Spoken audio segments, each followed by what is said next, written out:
आप देख रहे हैं खिलाड़ी नंबर 1। हमारे जानकारों ने एक एक ही ट्रेड दिया है।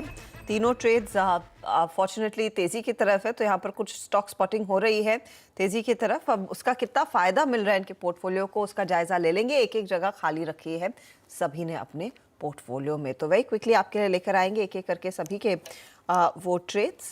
शुरुआत करें गौरव रत्नपारखी के, अच्छा रूपक के साथ करते हैं।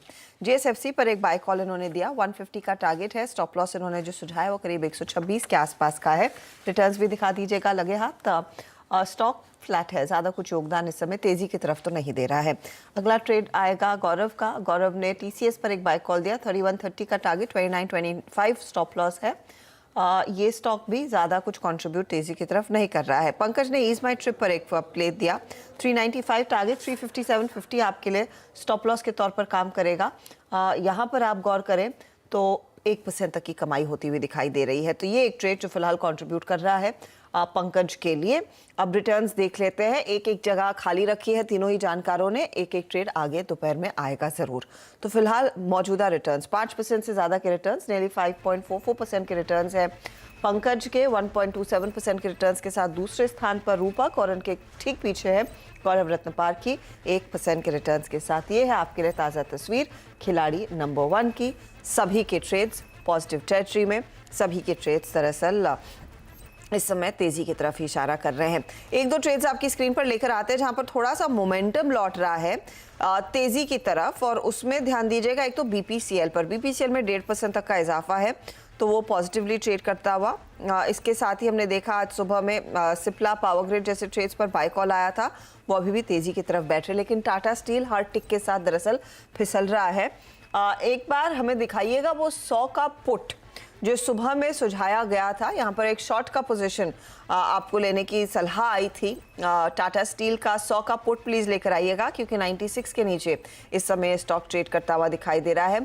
तो क्लियरली मोमेंटम अब बिगड़ता हुआ और ये स्टॉक तेजी से फिसलता हुआ अक्टूबर का देखना चाहिए। 29 सितंबर का पुट लेके कोई फायदा नहीं है, क्योंकि एक्सपायरी 2 दिन दूर है। अक्टूबर वाला पुट आप दिखाएंगे प्लीज डायरेक्टर साहब। तो ये 7 रुपए के आसपास ट्रेड करता हुआ इसके साथ रहने की सलाह हमारे कुछ जानकार दे रहे थे। पंकज, ये टाटा स्टील के और टूट सकता है, अब ये 100 के नीचे आया? यस, चाइना फैक्टर एक मेजर रोल प्ले कर रहा है उसके। तो ओवरऑल मेटल सेक्टर के अंदर मंदी लग रही है।